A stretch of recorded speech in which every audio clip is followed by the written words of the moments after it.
Good evening student. मागच्या लेक्चरमध्ये आपण म्हणजेच 11व्या लेक्चरमध्ये आपण harmony of the self with the body हा पार्ट बघितला. आता त्याच्यानंतरचा जो काही टॉपिक आहे तो आहे programme for self regulation and health. आता बघूया आपण एक एक.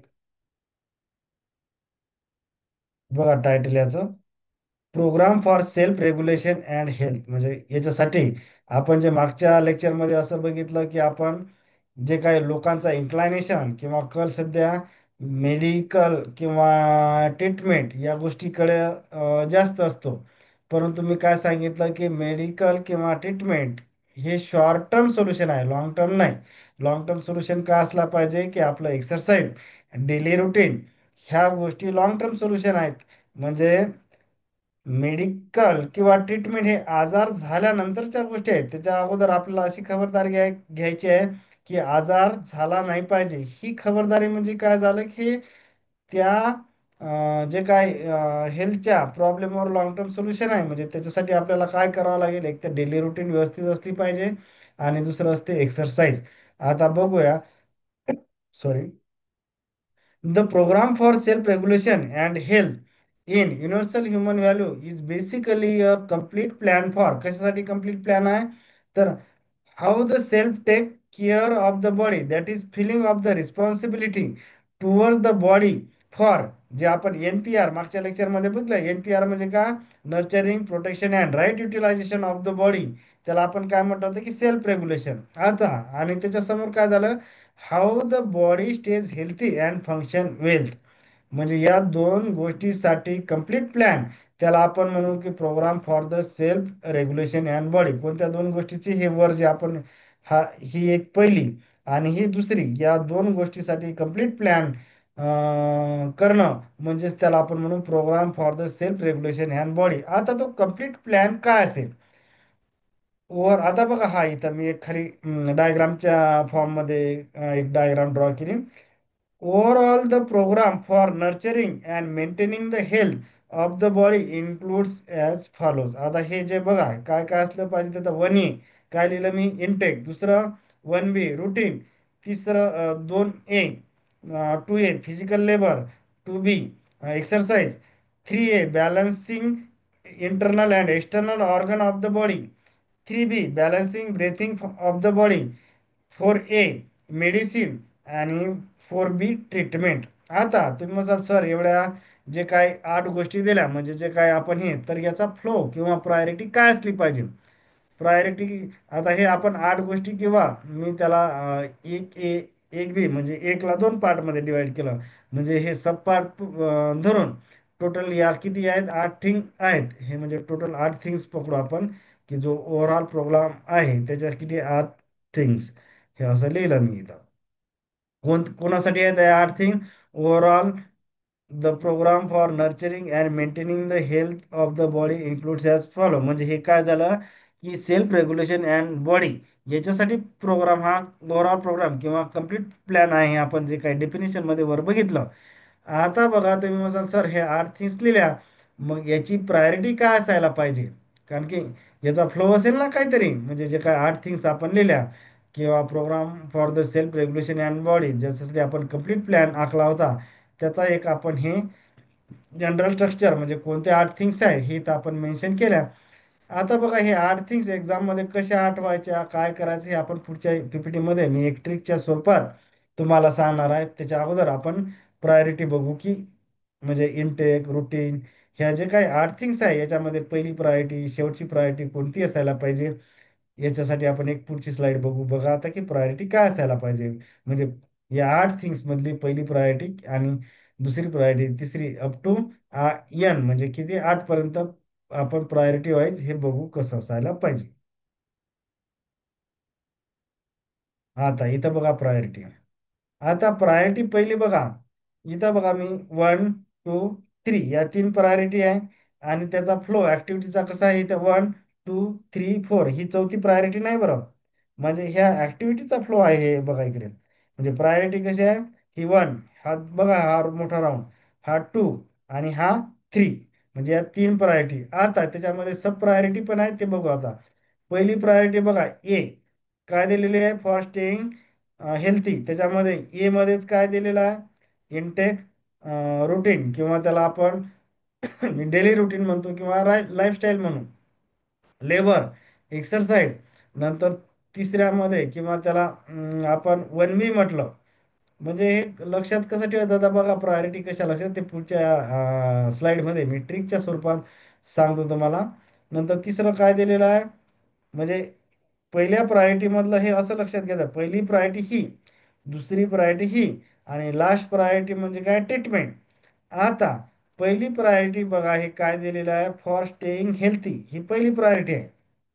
त्याच्यामध्ये आता त्या ए मध्ये पहिली प्रायोरिटी काय आपली, वन मध्ये काय, ए मध्ये जर आपण असं कन्सिडर केलं, फॉर स्टेईंग हेल्थी, आता त्याच्यामधल्या जे सब प्रायोरिटी आहे त्याचा फ्लो बघा, इनटेक, डेली रुटीन किंवा लाईफस्टाईल, त्याला आपण 1A कन्सिडर केलं.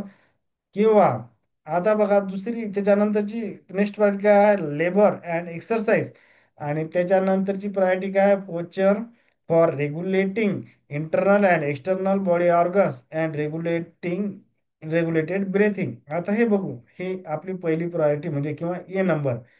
आता दुसऱ्या इथं इथं या, हे बघा हा दुसरी, इथं मी बी लिहिलं त्याला, restoring harmony in the body from temporary disharmony. आता आणि त्याच्यामध्ये काय येणार, तर हे रिस्टोरिंग करण्यासाठी मेडिसिन, म्हणजे हा जो फ्लो आहे हे असा असा असा इकडे इकडे बघा हा, एक दोन तीन चार. आता शेवटची प्रायोरिटी बघा कशी असली पाहिजे. शेवटच्या प्रायोरिटीमध्ये काय लिहिलं आपण, डिपेंडन्सी, ज्याला सी म्हणलं, dependency on the drugs medicine की drugs machine to perform a body function, म्हणजे काय झालं, हे ट्रीटमेंट, हे शेवटची प्रायोरिटी, ठीक आहे. आणि आता तुम्ही म्हणाल सर हे प्रायोरिटी एक्झाम मध्ये लक्षात कशा ठेवायच्या, तर त्याच्यासाठी मी एक समोर एक साधी ट्रिक्स बनवली. आता बघा, एक ट्रिक्स अशी लिहिली मी, tricks to remember flow of priority, म्हणजे एक्झाम मध्ये जर याच्यावर क्वेश्चन आला तर हे आपल्याला व्यवस्थित प्रायोरिटी देऊन हे एक्सप्लेन करणं एक्सपेक्टेड आहे. आता बघा सर, मग हे प्रायोरिटी कशा लक्षात ठेवायचं, तर मी एक साधी एक ट्रिक्स वापरली. आयडियल असं लिहिलं मी त्याला, IDL, म्हणजे मी प्रोनाऊन्स असं आयडियल करतो त्याला, म्हणजे मी लिहिलं काय, I capital D capital L, pronounce काय करतो मी, आयडियल. एक्सरसाइज, योगा प्राणायाम, आता योगा प्राणायाम कशासाठी असते, पोस्चर आणि breathing, rather than medical treatment, this should be program for the self regulation and health.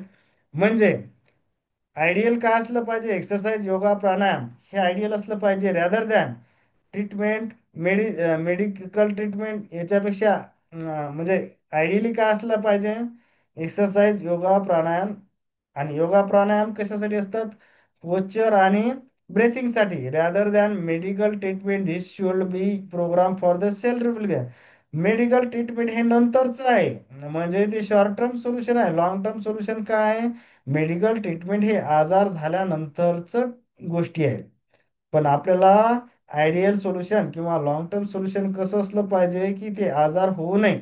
मग ते आजार होऊ नये म्हणजे काय काय असायला पाहिजे आपल्याला, आयडियली काय असलं पाहिजे, एक्सरसाइज योगा प्राणायाम हे असलं पाहिजे. म्हणजे त्याच्यानंतर मग मेडिकल ट्रीटमेंट हे शेवटचा पर्याय, हे पहिला आहे का पर्याय, मेडिकल ट्रीटमेंट नाही, तर हा कसा आहे, हे लास्ट पर्याय किंवा हे शॉर्ट टर्म सोल्युशन. पहिला प्रायोरिटी किंवा पहिला प्रोग्राम आपला काय असला पाहिजे, हा वरचा हा जो काही राऊंड करत आहे मी, ही पहिली प्रायोरिटी असली पाहिजे. मग पहिली प्रायोरिटीसाठी मी काय बघा, आयडियलला मी कसं लिहिलं, IDL, हे बघा हे इकडे हे आय, हा डी लिहिला इथं मी, आणि हा यल, म्हणजे आयडियल मी असं प्रोनाऊन्स करतो, पण लिहिलं कसं मी, आयडियल असं शॉर्टकट फेसबुकच्या लँग्वेज मध्ये आयडियल, ठीक आहे. आय म्हणजे पहिली प्रायोरिटी काय झाली तुमची, इनटेक. आर म्हणजे किंवा डी म्हणजे काय, डेली रुटीन ऑर रुटीन, सहज लक्षात राहील ना आयडियल शब्द. आयडियल म्हणजे आपण फेसबुकच्या भाषेत, असं फेसबुकची लँग्वेज असते ना, IDL ला लिहायसाठी, हे फक्त IDL. यल म्हणजे काय, लेबर. चौथं काय लिहिलं आपण, आयडियल एक्सरसाइज, म्हणजे चौथी प्रायोरिटी काय झाली, एक्सरसाइज. नंतर योगा प्राणायाम, म्हणजे काय झाले, योगा आणि प्राणायाम, म्हणजे योगा कशासाठी असते, पोश्चर, आणि प्राणायाम कशासाठी असते, ब्रेथिंग. नंतर medical treatment, rather than medical treatment, medical treatment म्हणजे कुठं, हे खाली, म्हणजे ट्रीटमेंट काय ऑब्विसली शेवटची, म्हणजे फ्लो कसा आपण सहज लक्षात ठेवला, आयडियल एक्सरसाइज, योगा प्राणायाम, म्हणजे rather than medical treatment. This should be a program for self regulation. ही आपली ट्रिक्स आहे. कशासाठी? तर सगळ्या प्रायोरिटीचा फ्लो आपल्याला लक्षात किंवा रिमेंबर करण्यासाठी तो आपण सॉरी सेंटेन्सच्या स्वरूपात आपण सगळं हा जे काही फ्लो होता म्हणजे हा जो मी इथं डायग्राम काढलेली आहे इथं बघा, ही जी डायग्राम प्रायोरिटीची, तर त्या सेंटेन्सच्या स्वरूपात किंवा हा जो फ्लो आहे, हे जे काय आपला ओव्हरऑल प्रोग्राम आहे तो तो आपण त्या ट्रिकच्या स्वरूपात किंवा ही डायग्राम ही सुद्धा ट्रिकच्या स्वरूपात आपण लक्षात ठेवणार. ट्रिक कोणती आपली ही? Ideal exercise yoga pranayam rather than medical treatment. This should be program for self regulation and health. आता ट्रिक्स म्हणजे कोणते? हे बोल्ड केलेले ट्रिकी वर्ड आहेत जे आपल्याला प्रायोरिटीचा फ्लो लक्षात ठेवण्यासाठी. हे बघा, हे इथं राऊंड करतो मी याला आणि याला राऊंड करतो म्हणजे हे आपल्याला काय ट्रिक्स मधले कीवर्ड्स आहेत. म्हणजे आय म्हणजे डी म्हणजे एल हे आपण बघितलं. आय म्हणजे हा इनटेक, डी म्हणजे डेली रुटीन किंवा त्याला रुटीन म्हणू आपण, आणि एल म्हणजे काय? लेबर, एक्सरसाइज, नंतर योगा, नंतर प्राणायाम, नंतर प्राणायाम कसे, योगा कशासाठी असते? या पोस्चर, आणि प्राणायाम कशासाठी असते? ब्रेथिंगसाठी. नंतर मेडिकल म्हणजे काय? मेडिसिन, आणि ट्रीटमेंट म्हणजे काय? ट्रीटमेंट. हे सहज सगळ्यांच्या जर याच्यावर क्वेश्चन आला तर हे सहज म्हणजे हे या दोन सेंटेन्स वरूनच आपल्याला पूर्ण क्वेश्चन टॅकल करता येईल म्हणजे अवघड काही नाही त्याच्यामध्ये. आता नेक्स्ट स्लाइड बघा. आता त्या डायग्रामचं आपण एक्सप्लेनेशन बघू. For staying healthy. आता बघा इथं पहिलं काय होतं? आपलं आयडियल मधलं आय होता ना पहिला. आयडियल म्हणजे पहिलं प्रायोरिटी कशाला होतं? इनटेक अँड रुटीन म्हणजे लाईफस्टाईल. आता इनटेक म्हणजे काय? All that body take in, त्याला इनटेक म्हणू. म्हणजे जे काय आपण शरीरात अन्नाच्या स्वरूपात किंवा इतर कोणत्या गोष्टीच्या स्वरूपात जे काही घेतो त्याला आपण इनटेक म्हणू. For example, it includes the air it breathe, the water it drinks, the sunlight it observe and the food given to it and so on. ही लिस्ट म्हणजे बरीच येईल. म्हणजे इनटेक म्हणजे काय? Whatever we take in the body, किंवा जे आपण फूडच्या किंवा इतर स्वरूपात शरीराच्या आत घेतो त्याला आपण इनटेक म्हणायचं. आता रुटीन म्हणजेच काय? हे डेली रुटीन. म्हणजे डेली रुटीन म्हणजे काय? Sleep, eat on time, wake up early and keep the fix schedule. आता डेली रुटीन म्हणजे काय? ते शेड्यूल असला पाहिजे. नाहीतर कधी झोपायचं, कधी उठायचं, कधी खायचं, कधी प्यायचं, that is not the part. For example, going to the bed at 10 PM, waking up 6 AM every day. हा डेली किंवा फिक्स रुटीन असली पाहिजे. आता बघा त्याच्यानंतर आहे लेबर अँड एक्सरसाइज. आता लेबर म्हणजे काय? Physical work that makes your body active.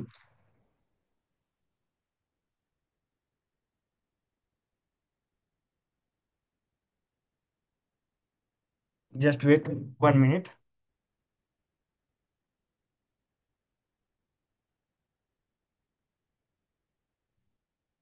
Labour म्हणजेच काय? Physical work that makes your body active. Example, cleaning the house, walking to the market, gardening, working in the farm. हे काय झालं? आपल्या physical activity आहे ना, त्याला लेबर म्हणतो. आता एक्सरसाइज म्हणजे काय? Plan body movement. आता बघा, लेबर आणि एक्सरसाइज मध्ये फरक आहे. लेबर म्हणजे काय? अनप्लॅन ऍक्टिव्हिटी असतात. एक्सरसाइज प्लॅन बॉडी मुवमेंट किंवा प्लॅन ऍक्टिव्हिटी असते. म्हणजे एक्सरसाइज मध्ये आपण कसंही नाही करत तर कसं असते ते? Plan body movement to keep you fit. इथं लेबर मध्ये पण फिट राहते पण हे अनप्लॅन असते. म्हणजे शेतात आपण एखादं काम करत असताना काही प्लॅनिंग ऍक्टिव्हिटी करतो का? नाही. जशी सिच्युएशन असत तशी ऍक्टिव्हिटी असते ते शरीराची. आता बघा एक्झाम्पल याचं, morning walk, yoga, gym, workout. म्हणजे हे कशाचे? एक्सरसाइजचे किंवा एक्सरसाइजचे एक्झाम्पल आहे. आता बघा, posture and regulated breathing. Activity that helps both the internal and external organs function well.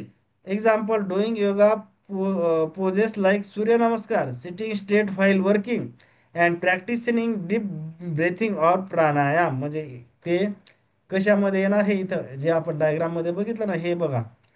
Posture for regulating internal and external body organs and regulated breathing. म्हणजे त्याच्यामध्ये काय येणार? योगा प्राणायाम.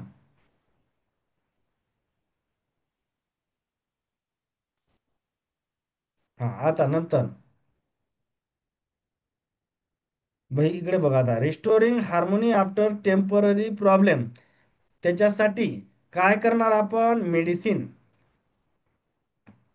म्हणजे restoring harmony after temporary problem किंवा temporary डिसहार्मोनी जर बॉडीमध्ये असेल, तर ती हार्मोनी रिस्टोर करण्यासाठी आपण काय करणार? मेडिसिन घेणार. द मेडिसिन म्हणजे काय? The drugs or substance use as a part of treatment to help the body heal. म्हणजे हील म्हणजे काय? त्याच्यातून आजारातून किंवा बरी होणे, तर त्याला आपण when you get the six temporary medicine can help restore balance. For example, taking paracetamol for favour, antibiotics for infection. म्हणजे आपण एखादी ताप जर आली ना, तर पॅरासिटमॉलची गोळी घेतो ना, तर पॅरासिटमॉल काय करणार आपल्याला? Restoring harmony after temporary problem. म्हणजे जे काही टेम्पररी ताप आला, ते आपल्याला रिकवर करण्यासाठी आपण पॅरासिटामॉल गोळी एक घेतो साधी. तर मेडिसिन काय आहे? मेडिसिन म्हणजे काय झालेलं आहे की हे म्हणजे टेम्पररी जर बॉडी डिसहार्मोनीमध्ये गेली, तर ती बॉडी हार्मोनीमध्ये आणण्यासाठी आपण मेडिसिन घेतो. आता बघा त्याच्यानंतर डिपेंडन्सी ऑन ड्रग्स मेडिसिन, तर त्याच्यासाठी ट्रीटमेंट. ट्रीटमेंट हे आपली किती प्रायोरिटी आहे? लास्टची. हे लक्षात घ्या. हे इथं बघा एक डायग्राम. हा, आता इथं लक्षात येईल आपलं. हे बघा, ट्रीटमेंट किंवा dependence on drugs machine to the perform the body, त्याच्यासाठी आपण ट्रीटमेंट. ट्रीटमेंट कोणती प्रायोरिटी आपली? शेवटची.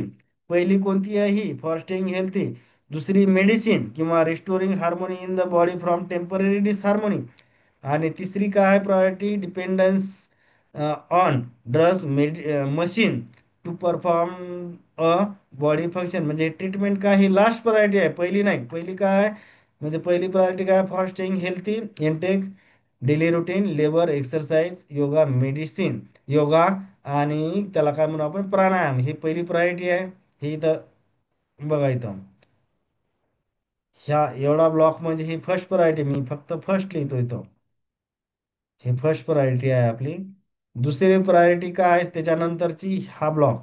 हे बघा इथं राऊंड केलेला मी. आणि तिसरी प्रायोरिटी म्हणजे लास्टची प्रायोरिटी काय आहे? ट्रीटमेंट. क्लिअर करतो मी ही डायग्राम. आता बघा, इकडे येऊ आपण. ट्रीटमेंट ही किती प्रायोरिटी सांगितली मी? तिसरी. Dependence on drugs and machine ही कितवी जे शेवटची प्रायोरिटी आपण त्याला ट्रीटमेंट म्हणून. Treatment, the complete process to make a person better can include medicine, surgery, therapy, rest, etcetera. म्हणजे हे जर लक्षात घेतलं, हे जे मेडिसिन आहे, हे छोटासा पार्ट आहे. ट्रीटमेंट म्हणजे काय? Comprehensive plan. हे कोणता? Narrow plan. ट्रीटमेंट म्हणजे कोणता? Broad plan. म्हणजे त्याच्यामधला एक छोटासा पार्ट काय? मेडिसिन आहे. म्हणजे आपण जे लिहिलं, the complete process to make a person better can include medicine, म्हणजे जो आपली ही जी दुसरी प्रायोरिटी मेडिसिन, म्हणजे हा त्या ट्रीटमेंटचा पार्ट असू शकतो.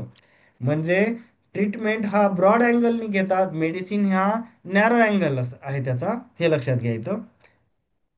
In an event at 4A stage, म्हणजे स्टेज म्हणजे कोणत्या? आता 4A आपण जे बघा ते प्रायोरिटीच्या स्टेज लिहिल्या होत्या सुरुवातीच्या डायग्राममध्ये.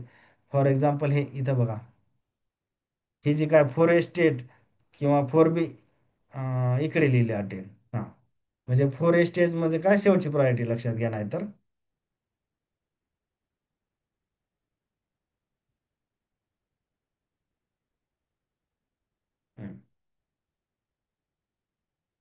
The body is not in a state to recover itself back to the state harmony.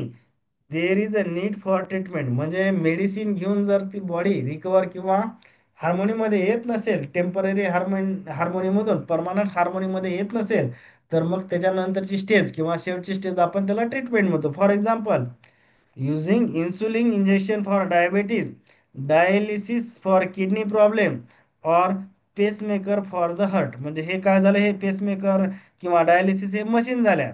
नंतर हे काय झालं? इन्सुलिन म्हणजे काय झालं? ड्रग्ज झालं. म्हणजे ट्रीटमेंट कधी यूज करतो आपण? शेवटची स्टेजला ट्रीटमेंट. सुरुवातीला आपण काय करणार?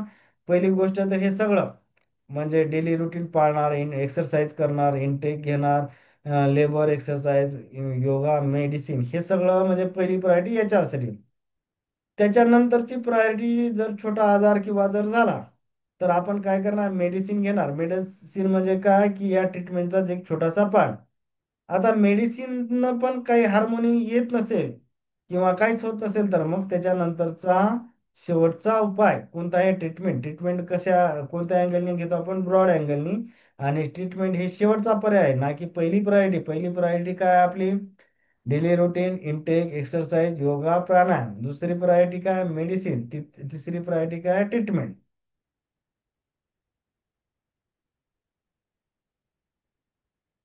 आता बघू आपण.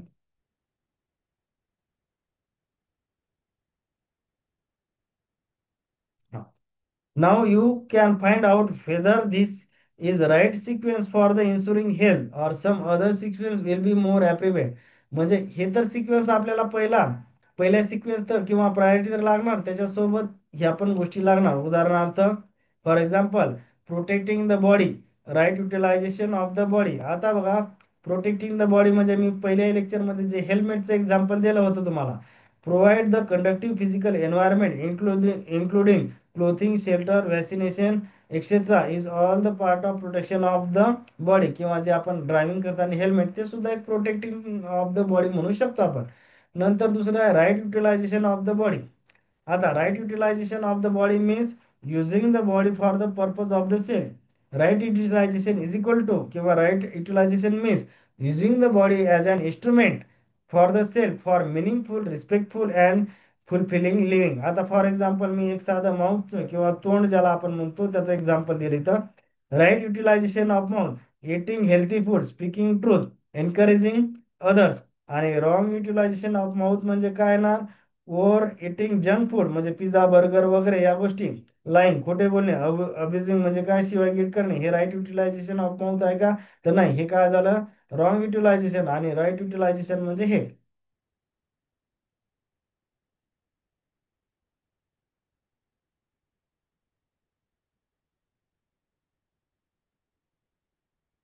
आता नेक्स्ट स्लाइड. आता रिव्हिजिटिंग किंवा revisiting prosperity in the light of or considering of harmony between the self and body. आता जर क्वेश्चन आला एक्झाम मध्ये तर, म्हणजे आता ही ऍडिशनल पार्ट आहे. जर असा क्वेश्चन आला एक्झाम मध्ये, program for self regulation and health, तर याच्यामध्ये काय काय लिहिणं एक्सपेक्टेड आहे, याची डेफिनेशन, हा चार्ट. आता हे कसं लक्षात ठेवायचं, मी एक ट्रिक सांगितली. नंतर ही डायग्राम सहज या ट्रिक्स नुसार हे पहिला चार्ट. आणि ती डायग्राम सहज लक्षात कशा थ्रू राहणार आहे, या ट्रिक्सद्वारे. म्हणजे हे ट्रिक्स पाठ करायला किती मिनिटं लागणार, 1 मिनिट. आणि त्या 1 मिनिटाच्या बेसवर आपल्याला हा पूर्ण चार्ट, हा जो व्हाईट दिसतो ना, हा पूर्ण चार्ट लक्षात राहील. ही डायग्राम सहज लक्षात राहील. आणि हे जे ट्रिक्स आहे याच्या माध्यमातून ते पहिला चार्ट, डायग्राम या दोन गोष्टी सहज लक्षात राहतील. आणि त्याचं एक्सप्लेनेशन एकदम जनरल आहे त्याच्यामध्ये. एकदा का तुम्हाला हा चार्ट, म्हणजे हा चार्ट जो आपण overall the program for nurturing हा जो चार्ट काय लिहिला तो, आणि ही प्रायोरिटी जर सहज लक्षात राहिलीच, ती लक्षात कुठून ठेवायची, या ट्रिकच्या माध्यमातून. ती लक्षात राहिल्यानंतर ह्या गोष्टी जनरल आहेत, हे सहज लिहू शकता तुम्ही एक नजर जरी फिरवली. म्हणजे याच्यात फारसं काही कॉम्प्लिकेटेड नाही.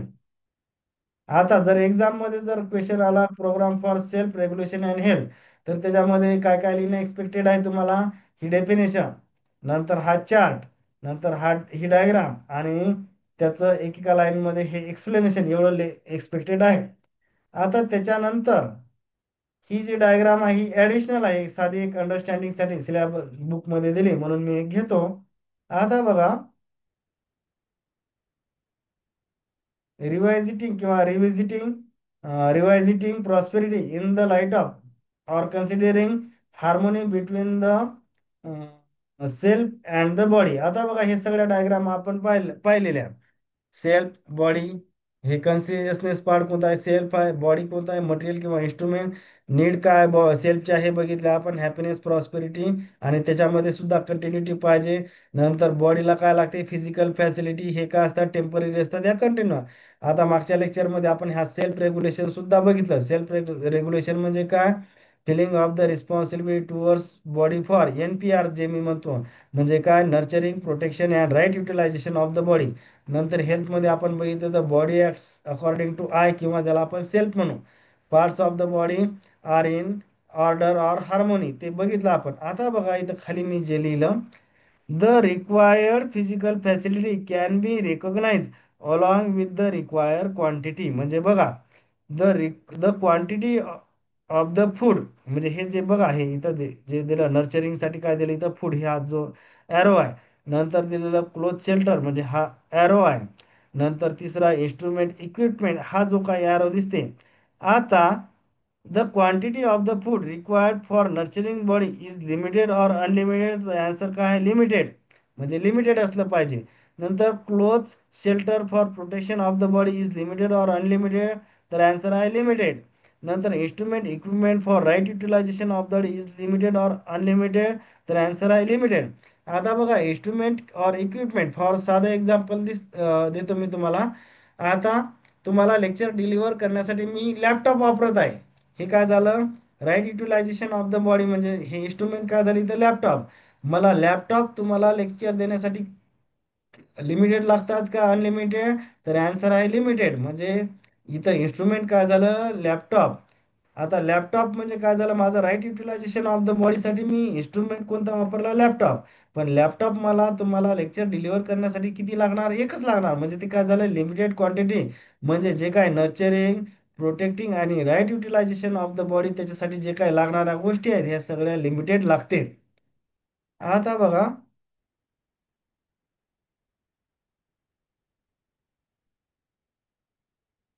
हम्म, इथं घेतो मी फास्टमध्ये. Prosperity means feeling of being assured of having more than enough physical facility to fulfill one's need both now and in future. Unless you are able to identify that your need for the physical facility is limited or our physical facility required for your body is limited in quantity, you will never realize that there is a possibility of prosperity, and that is what is happening today because we are not able to identify the need of physical facility. Therefore, regardless of how much we have accumulated, we never have the feeling of having more than required. We never have the sense of prosperity. We only have a sense of accumulation or accumulating more and more. What has happening is that we have not understood that human self and needs of the body, and therefore we keep trying to fulfill the need of the self through the physical facility. That is how we get stuck. म्हणजे या जे काय वर mention केलेलं आहे याच्यामध्येच आपण अडकलेलो आहोत. आता बघा.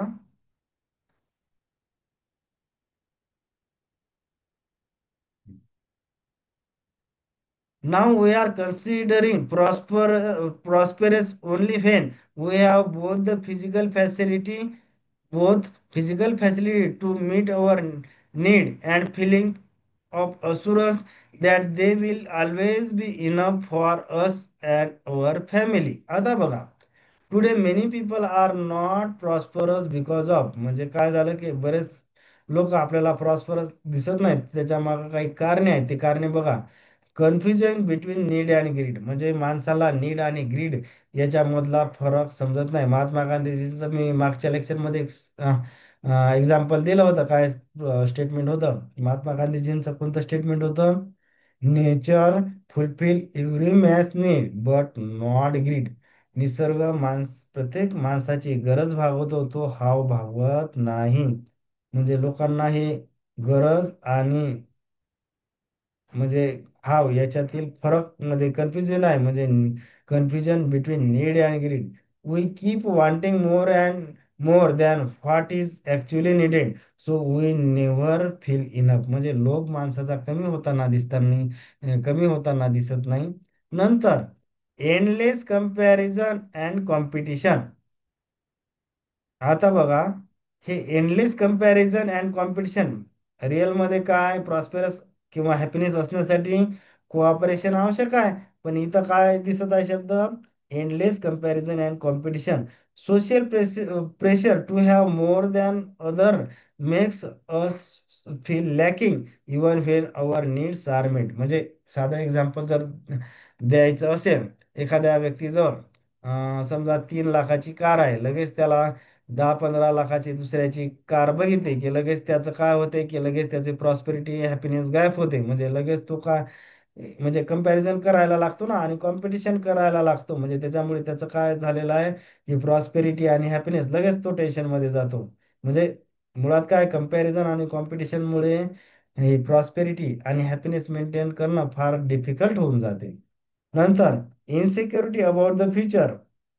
इथं लिहिलं fear of job loss, economic change and health problem prevent the feeling of assurance.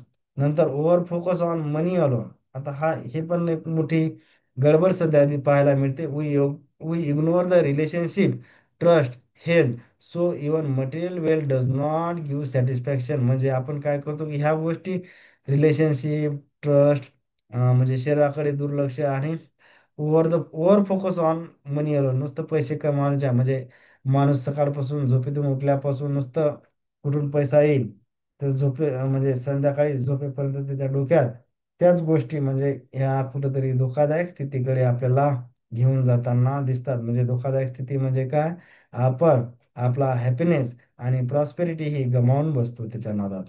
नंतर resource exploitation. Our greed base on living harms nature, creating shortage of imbalance. म्हणजे नीड आणि ग्रीड याच्यातला फरक न कळल्यामुळे रिसोर्सचं डिप्लेशन किंवा एक्सप्लॉयटेशन होताना दिसतो. आणि त्याच्यामुळे सगळ्यांनी ते नीड आणि ग्रीड याच्यामधलं भान असणं आवश्यक आहे. तर आता आपले टोटल 12 लेक्चर झाले. 12 लेक्चरमध्ये आपण 2 युनिट कव्हर केले. म्हणजे प्रत्येक टॉपिकवर आपण डिटेल डिस्कशन केलं. तर कुणाला लेक्चर आवडत असतील तर त्यांनी सबस्क्राईब करायला विसरू नका, तसेच लाईक करायला विसरू नका. आता आपण 13व्या लेक्चर पासून तिसरं युनिट चालू करणार. पहिल्या 6 लेक्चरमध्ये आपण पहिलं युनिट कव्हर केलं, प्रत्येक गोष्ट डिटेल बघितली. दुसऱ्या 6 लेक्चरमध्ये आपण दुसरं युनिट, प्रत्येक गोष्ट जे काही सिलेबसमध्ये SPPU चे आहे ते प्रत्येक बीटवर आपण डिटेल डिस्कशन केलं. म्हणजे एवढं जरी केलं तर मला नाही वाटत की दुसरं काही मटेरियल वाचायची गरज आहे किंवा काही तुम्हाला प्रिपेअर करण्याची गरज आहे. म्हणजे मी प्रत्येक गोष्ट detail with daily life example देऊन घेतलेले आहे. त्याच्यामुळे नुसते जरी तुम्ही यूट्यूब लेक्चर बघितले तरी भरपूर स्कोअर होण्यास इथं प्रचंड स्कोप, म्हणजे तुम्ही आपले जे काही एंडसेम एक्झाम 35 मार्काचे आहे त्याच्यामध्ये चांगला, म्हणजे 30 पर्यंत सुद्धा मार्क्स घेऊ शकता. तर दुसरं काही वाचायची गरज सुद्धा मला वाटत नाही की तुम्हाला काही गरज भासेल. तर हे लेक्चर, म्हणजे या लेक्चर मध्ये एवढंच आपण कव्हर केलेलं आहे. आता नेक्स्ट लेक्चरमध्ये आपण म्हणजे तिसरं युनिट चालू करू. ते आपलं लेक्चर नंबर 13वं असेल. तर आजसाठी एवढंच सफिशियंट आहे. थँक्यू.